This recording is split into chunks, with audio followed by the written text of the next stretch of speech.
What does it take to go from painting on your floor of your college apartment to getting featured in Architectural Digest? For Sid Falkner, it wasn't just talent, it was grit, hustle, and saying yes to every pop-up market and brewery painting gig she could find. Today, Sid runs a thriving art studio in Wilmington, balancing custom commissions for interior designers with her own creative projects, all while navigating the chaos of being a mom and a business owner. In this conversation, we're diving into the unglamorous side of being an artist, pricing your work when you don't know your worth, the moment she thought an email from Architectural Digest was spam, and why sometimes your best hire is learning what you're not good at. You're listening to Business from Scratch, the podcast for people building businesses they love without losing themselves along the way. I'm your host, Abbye McGee. Let's get started. I met you when you moved in next door to the Ibis. Yes. And I was like, who is this person and what is this beautiful art? Your work is so joyful and so full of life. And it is such a good representation of who you are as a person. Like it matches your personality and who you are, who I know you to be, in the minimal time that I've gotten to spend with you matches what I see in your studio. It's lovely. Well, thank you. That's a really nice compliment because I yeah, I love what I do, and I think that does translate. But there's also times, where there's dark periods, and you can kind of see that underlying grit in there. But yeah, I was thrilled to move next door and to open up. I mean, it's always been a dream of mine to open up a studio gallery space. I just didn't know that it would happen now.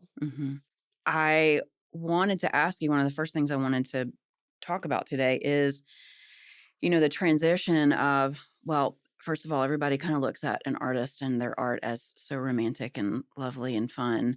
But in reality, there is a business side to it. So was the opening of the studio a business decision, or was it just something you had always wanted to do as a part of your creative evolution? For sure, both, but the business side, I think there was an appeal to that because so we moved to Wilmington 3.5 years ago. And I had built my business and portfolio back in Charlotte. We were there for almost 8 years. And when we moved, it was a very transitional period for us. I was a new mom. I had a 6-month-old in a new city. I was trying to figure out this new identity and resonate that and kind of force my art into who I used to be. And so when we moved, I felt like I was starting over. I had a lot of soul searching to do. And in turn, that translated into my work. And I felt like I took 10 steps back to do this. I had resonated with the city of Charlotte a lot, and the urban, the fast pace, the energy. And so that translated in my paintings. And when we got here, I was like just a lost puppy. I didn't know, do I paint boats and nautical scenes and oysters A and little identity crisis for a minute. big time. Because my work had become so emotionally transfused during the pandemic. I started journaling. Like there was a lot of backstory behind each piece, a lot of time and just heart that went into it. And so again, like when we came here, I was like, hold on, I don't feel like this is the right market for me. I didn't when we had visited Wilmington, it was more for tourism. So I didn't see this professional side, thinking like, are there real professionals that like work and jobs and things happening? And like, who's going to buy my art? And I had valued it based on demand and the city we were living in. And so again, like that was another question mark for when we moved here. Like, I'm a no name. No one knows who I am. No one knows my history, what it has taken for me to put this price tag on this piece of art. Right. So there was a lot of credibility I felt like I needed to earn back. Mm-hmm. But more personally, like I just needed to find myself and my direction. Mm-hmm. And so I just within a week of moving here, I started going into stores, just getting a feel for the design style, meeting just random people, just Mm-hmm. talking to them, going to networking Figuring it events. out, Yeah, the culture. yeah, definitely. Like I needed a pulse. Mm-hmm. And so I would go to networking events and you know how much time and effort that takes. And energy. Energy. Yes. And like, when I'm not sure of myself, Mm-hmm. it's intimidating to meet strangers that Mm-hmm. I mean, I don't even know. My confidence was so Yeah. low. Yeah. And I met um, I met Kate from Drew and Kate, the Okay. branding company. Yes. So She's awesome. amazing. I met her at one of these events and started talking to her, and she told me what she did. They've got a branding agency, Mm-hmm. and I pulled her up on Instagram, fell in love with just their energy, Mm-hmm. um, their artistic eye. And that was kind of a huge pivotal point for me of saying, I think this is an investment that I'm ready to make Mm-hmm. to legitimize, get proper logo design, Mm-hmm. have a business plan in place. Mm-hmm. Because before I was just kind of flying by the seat of my Mm-hmm. pants. What was the that transition like for you from becoming just an artist who, you know, found kind of natural success, but then you had to figure out a way to pivot in a new environment and figure out how to make the business still successful Mhm. while maintaining artistic integrity, staying true to yourself and where you were in that personal evolution. You know, that's a big leap for a lot of artists. And a lot of artists don't have that natural ability to transition from creative to administrative, creative Right. to like business planner. So, what does that look like? I think over the years, I had gotten to know kind of my work habits and my Mm-hmm. downfalls of I'm still figuring that out, Mm-hmm. but I need structure, but loose enough to have some playtime. And I kind of organically met my now business coach. And she really helped develop a structure that works for me. Mm-hmm. And, it's 2 days of admin follow ups. And this still, like, I feel like I'm still tweaking and it doesn't always go perfectly because, Mm-hmm. every day is different, Mm-hmm. but it's at least a foundation. So I do admin days the first 2 days of the week, and then I start on commissions, and then I work on a creative project, and then A creative Friday. project of your own that's not for anybody else. Right. Yeah. And, sometimes that kind of those two things flow in and out because I'll need a break from the commission, the custom painting, and Mm-hmm. then I will, just put the leftover paint on another canvas and just Mm-hmm. start building from there. So at least that gives me like, okay, my proposal days, my follow up days, all of the admin tasks are kind of bunched in. Now, when I open up the studio, that has changed because I have a lot more business responsibilities. Mm-hmm. Do you So have help or is it just you? I just now have help. Okay. I have one girl that has been incredible. She's only been with me for a little over a month, Mm-hmm. but that has been a whole nother challenge in itself. And Right. figuring out like what I actually need help on. Mm-hmm. Asking for help for me is a hard thing. Yeah. And I imagine it's just so critical for you to protect your creative time, protect your time to actually be able to produce the work that you're trying to sell. Hmm. You can get so bogged down in the admin side Yeah. and in the planning side, and that's so important too. So figuring out the timeline of when to add support, Yeah. when and how to add it, in what way. Do you get a VA? Do you get a personal assistant? Like where in your life are the bottlenecks where you can find some relief so you can still make the art. Right. And the energy, like having someone in there may not be necessary because that Mhm. is very draining Mhm. for me. I've learned that the hard way having people help in the studio. Mm. And so I think this year has been a major learning curve on all of that. Mhm. And figuring out like just what I need to do to protect and to set my own boundaries. Mhm. Yeah. And art is so personal, right? Like you Mhm. put so much of yourself in it. So how do you balance once you create a piece, you kind of have to release it out into the world and either sells or it doesn't. Mhm. And what does that look like for you to be true to your creative self, but also know that you have a business to run and you need to make things that will sell, make things that will appeal to, do you think Yeah. about that? Oh, yeah. But I think, what I have learned is that the commissions is really like the bread and butter, Mhm. the custom art.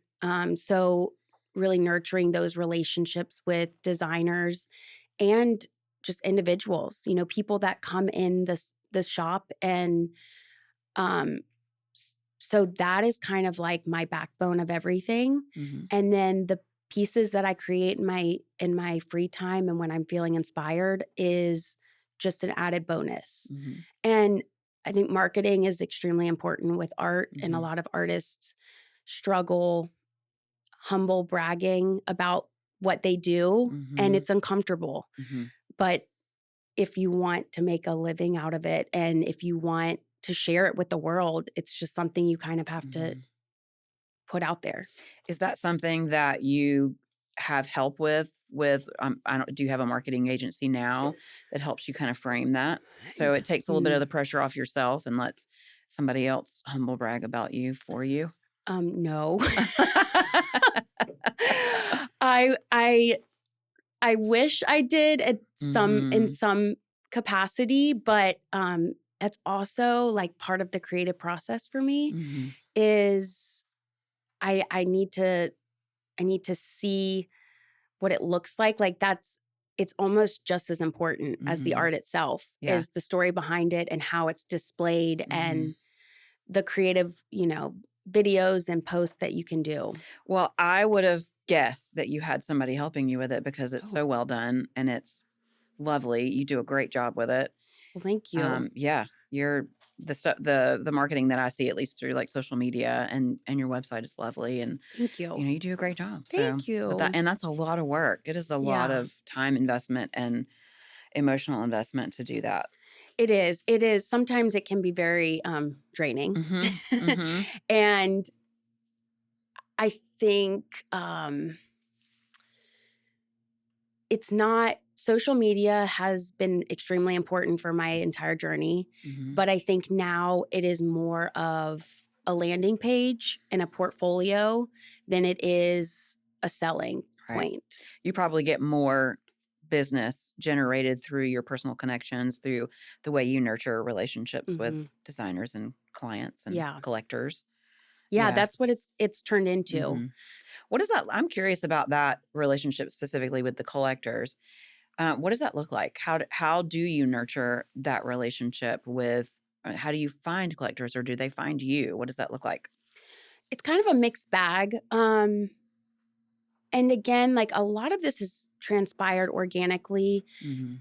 through, I mean, it started with friends and family, Mm. and that was back in college. Mhm. You went to Um, ECU, right? yeah, My son goes to I ECU. I know. And know. he's on the football team, He is, right? Big yes. deal. And they're doing well this They year. are. Yeah, it's like the Mhm. first year I'm following them Yeah. a little bit. They had a little bit of a turnaround mid-season last year, and now it's moving in the That's right direction. great. Yeah. So fun to go to. Mhm. Yeah. Yeah, Sorry, I just so derailed you because no. I will find any chance to talk about my kids. I know. A proud mama, as you should be. Yes. Yeah. Yeah, so I went to ECU and I went to school for interior design Mhm. and merchandising. And so I did that, started painting again. Mhm. I learned at a very young age and Mhm. I lived there one summer and my parents like, all right, you're going to have to pay for your living expenses, figure it out. And so I worked at Wine and Design, teaching the paint and sip classes. I worked at a interior design store. And then I started taking small commissions from friends and family members. And that was really the start of Facebook. And so I started a Facebook page. I would paint on the floor of my college shack. Amazing. I love that. And that was really the beginning, but I never saw that as like a career. But it was fun, and it would give me some extra spending money. And then when I graduated, I was still on the trajectory of finding a job in design, and I got a job at a retail store, and I would paint. I moved in with my parents, and I would paint in our spare bedroom at night, and I love it. Like I can't imagine not doing it. But the friends and family started it all. Yeah. Well, I imagine your background in interior design helps with what you're doing now, because you can envision, it's not just about painting for the sake of painting. Like you can envision it in spaces and how it would work. Do you let that background and that knowledge that you want these things to go in people's homes and people's offices, do you let that kind of steer you in a certain direction when you're creating that so that it will fit? For sure. Yeah. That has been so crucial, and finding kind of my niche is seeing the full picture and giving that experience. You know, I'll give pretty detailed proposals either to the designer to share with the client or to the client itself. And that kind of walks them through, like, this is why I imagine this. And not every project requires that, but I had a project working with a designer this summer, and we did 4 large paintings. And to basically convince them, like, you know, you need this art. And this is why. It was like a 20-page proposal of incorporating the design elements, the countertops in the bathroom that will flow in with the huge hallway install. Oh, wow. So there's a lot. That's so detailed. And I think people may not understand the level of preparation you do just to get to the place where you've sold the art that's not even made yet. Yeah. That is wild. Yeah. It is. I mean, it helps because that was a huge opportunity. Yeah. And it's worth it for me. It is a lot of work. Yeah. But, and again, there's some people that are like, you work your magic. I trust you. You see the vision. You know who I am. And I think learning as I go kind of the right questions, that I like to get to know the person behind the art. And that gives me like a personal pulse to kind of put in the artwork. Right. Quick break. I have to tell you about Unfilter. When I first started creating content, I had no idea how to pull all my ideas together.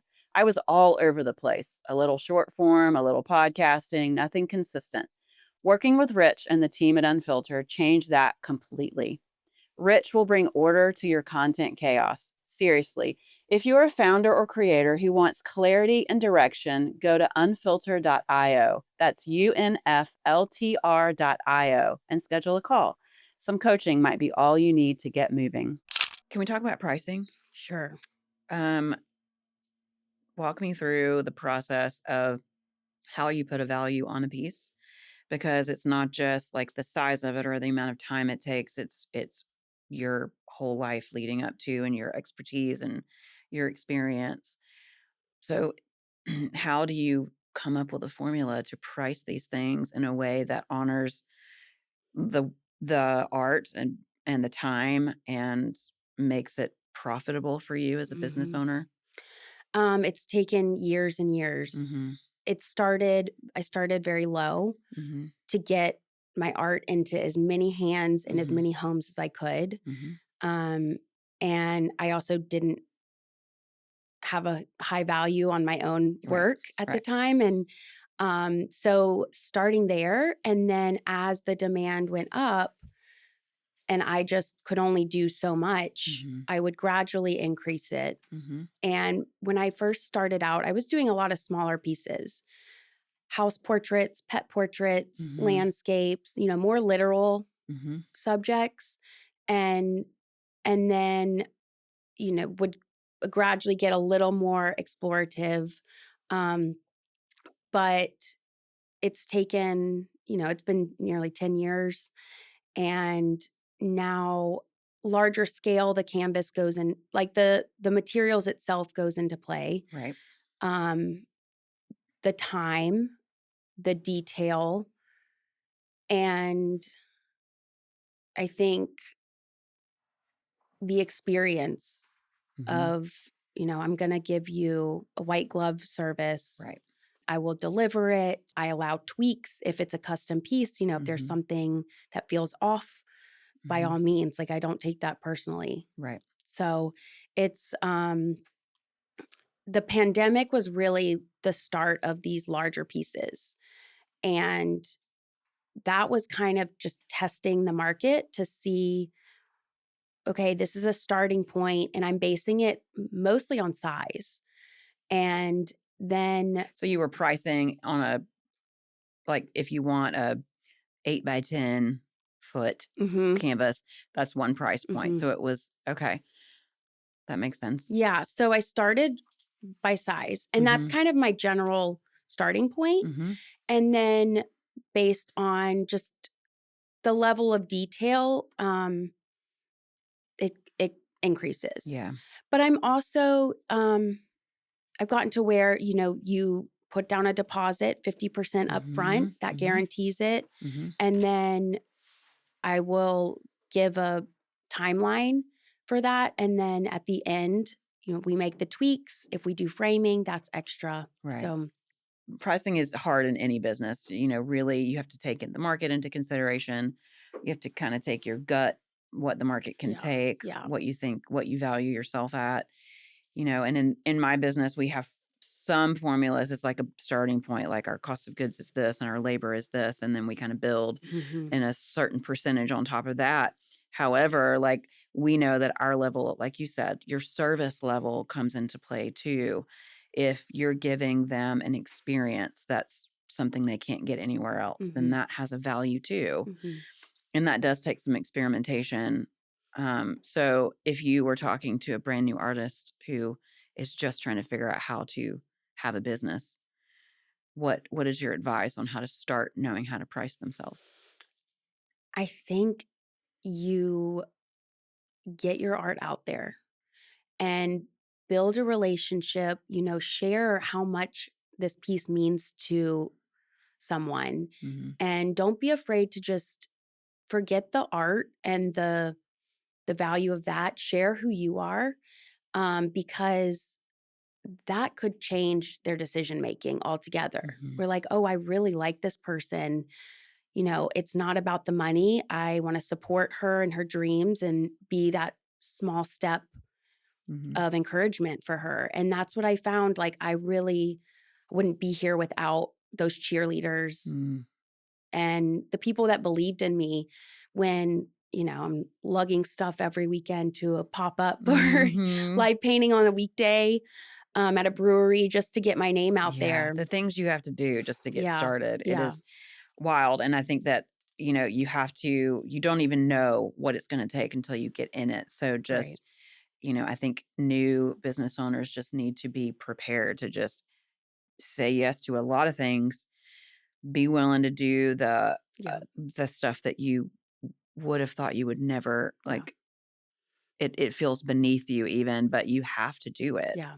You're not too good for it. No. And you've got to, I mean, that's what I like now. I feel like I would be like, don't do this. But just be prepared to roll Yeah. up your sleeves. I mean, it takes a lot of work Yeah. and a lot of grit and determination of, the number of of nights where I'm like, what am I doing? And What have I done? why did I choose this fun career path Uh-huh. to be a starving artist? It's so glamorous. So It's so glamorous. glamorous. Yeah. Yeah. It's hard work. Yeah. It's hard It work. is. But it's, that saying, choose your hard. Yeah. Well, Right. and the hard work gets you to the place where you get an email from freaking Architectural Digest. Hello. Crazy. That is amazing. So crazy. So I think I asked you this when I saw you one day, but I'm going to ask you here too. Did you think it was spam? Yes. 100%. I would have thought it was spam. I literally booked. So I just gotten back from Palm Beach. I did an art show in Palm Beach this spring. Mm-hmm. It about wiped me out. So I came back, logged on, got an email from my inbox saying your name crossed our desk. We're starting to feature local or artisans in their workspace. Is this something you might be interested in? And I'm like, pardon? Excuse me? Pardon? Checking the email address to make sure it's like not some. Yeah, because you get all these marketing. Yes. I mean, so much just. And a lot of them can end up being like you have to pay them Exactly. for Exactly. an ad that looks like an article. Right. Yeah. So I booked a Zoom call with her like that same day. Mm-hmm. And we hopped on a Zoom and I was a little starstruck. And I told her, I was completely honest. And I was like, I thought this was spam. So I'm so happy I booked a meeting with you. But I showed her the space and Mm-hmm. told her a little bit about my story and what is so cool about it. And aside from it being just like a killer magazine, Mm-hmm. it is such a personal piece of my journey and source of inspiration since I was a kid. Oh, I Like a love that. little girl. Yeah. The magazine fairs that you get in middle school, Mm-hmm. that was the magazine. It was like the most expensive magazine. And that was the one I would sign up for. And I mean, as a kid, I was just fascinated with the design and like the sleek and just Mm-hmm. the I don't know, just how it all worked. Mm-hmm. And I think that's kind of what drew me into interior design and an appreciation for that and Mm-hmm. art. And so my grandparents, who were actually the ones that gifted me my first painting lessons, when I see my poppy, he hands me a stack because he has a subscription and we talk about it. I go through it page by page. I mean, I read every article in there. Mm-hmm. I pull names from my artwork from Mm-hmm. just some of the wording that Mm-hmm. they use. And it's like my Bible. So it Mm-hmm. really was. And if you would have come to me and said, what would be your dream publication? I mean, That's that it. tops it. Right. So I think it's a big deal, but it's like more just like a personal, like, Mm-hmm. holy shit. Yeah. Like, Look at what I did. like Yeah. I'm deceased. All of the pop-ups and markets Yeah, and like this was for schlepping. this. That's Yeah. that got me Yeah. here. Yeah. Yeah, that's So so important because you feel like you're not getting anywhere. You feel like you're not making any traction. You're just doing things for the sake of doing things, Yeah. but it's not for nothing. It's like it keeps the wheels going. Totally. It keeps you going to a place where you see the end result, or not even the end, it's not the end, but Yeah. you see the result of all of that. Yeah. It really was like the fruit of the labor Yeah. up until this point. And it re-energizes me because I Mhm. think the timing couldn't have been better. I mean, I was just, that point where I was feeling a slowdown Yeah. and it was scary. It's a Mhm. scary place to be, especially as a creative, because it takes so much energy to get back up. Mhm. And I feel like the timing of that, like, really just kept me going and focused again, Mhm. refocused, and like, okay, Yeah.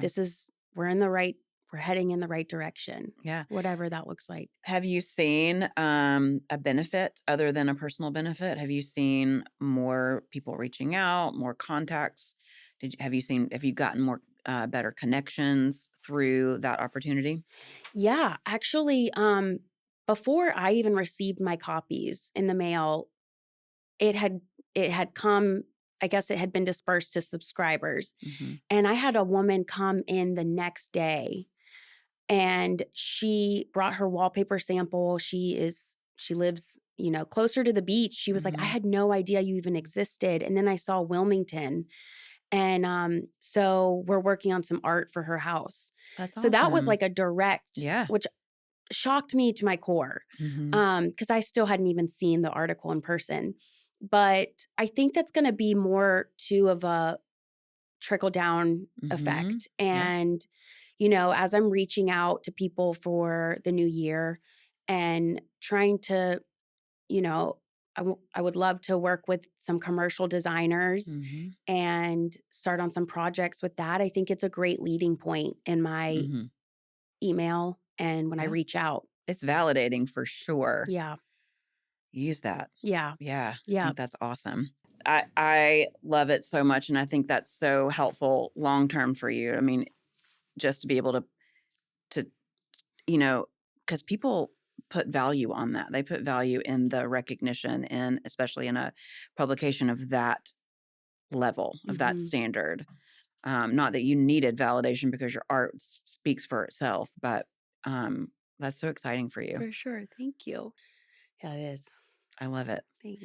Did were Drew and Kate involved in the shoot for that? Yes.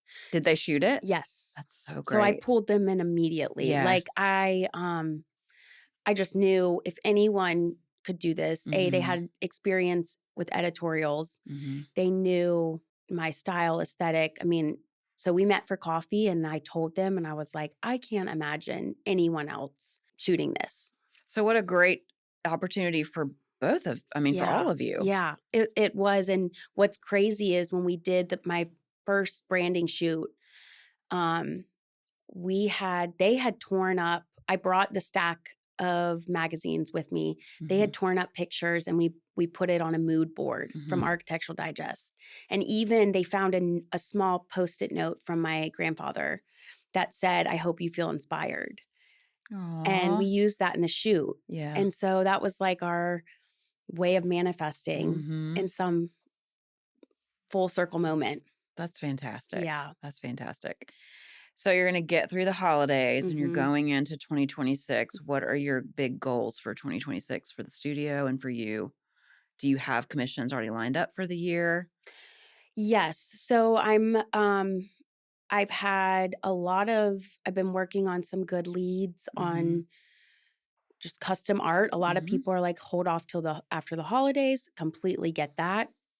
I think my big goal is this year, I really expanded my market, I guess you could say, on um, incorporating the fine art with more of a lifestyle brand Mhm. and different products. I've got the wearable art, I've got pet bandanas, pillows, fabric, textiles, a lot of smaller gift items of like, hey, Mhm. we can put art in this form and fashion. Mhm. You may not have room for a large piece, or it might be not the right time, but we have other ways, Yeah. and other gift items. Is So, that a way for you to scale your business? Because your art is you, and there's only one of you, so you can only produce so many things. mhm. So, is that a decision that you're making as a way to actually grow and scale the business in a sustainable way for you, where you're not doing you can't necessarily do 500 more custom paintings this year, but you can create a pet bandana and a pillow. Yes, 100%. Mhm. It has been when I wrote my business plan, I had multiple streams of revenue coming in. Mhm. The live wedding paintings was a big thing when Mm. we first moved here. Before I was doing more for exposure and philanthropy events. I was doing them at breweries and bars, just to get my name out there. And then when we moved to Wilmington, I noticed such a strong wedding market. And so I got to know the wedding planners, and they would, share my services to do live paintings. So that was huge. And then the prints, those are replications from paintings. They're at a much lower price point. And then specialty items. And then everything else, I can, I've got wholesalers. So putting those, I would like to get my stuff in more stores, kind of focus in on that.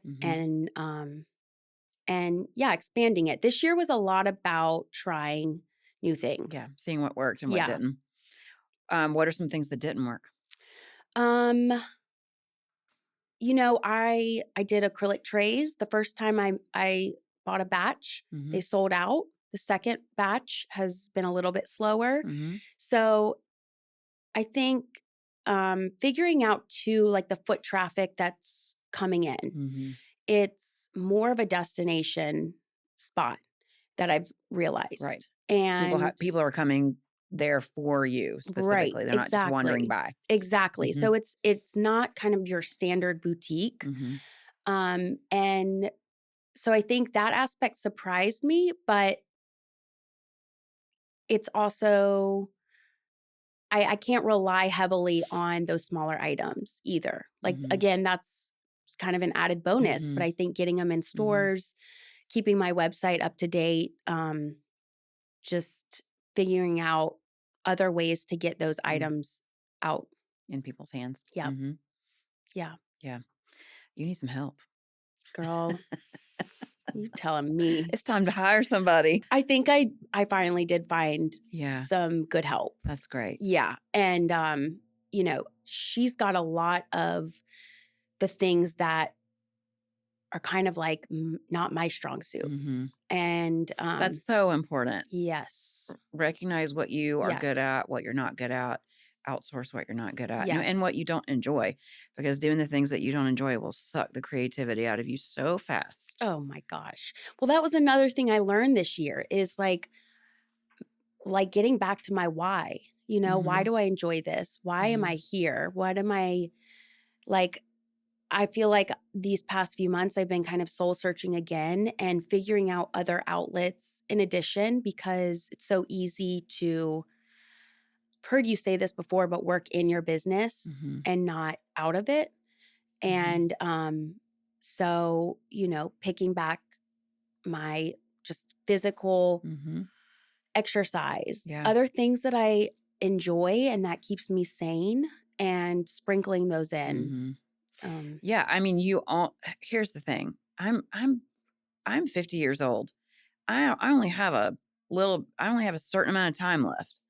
Do I want to spend that time 60, 70, 80 hours a week just working? Right. No. What do I want my life to look like? So how can I engineer my businesses around what I want my life to look at, so I don't bury myself early? Exactly. It's just not worth it. So, it's scary to get help. It's scary to hire. It's scary to add that to your business, but it is so important so that you can grow in a way that doesn't kill you. Right. And doesn't kill your art. I mean, I imagine the need to protect that part of yourself is so important, because if you're spending 40 hours a week on spreadsheets and the admin side, the unfun, uncreative, unsexy side of your business, you don't really have anything left to actually produce what you're there to produce. And I think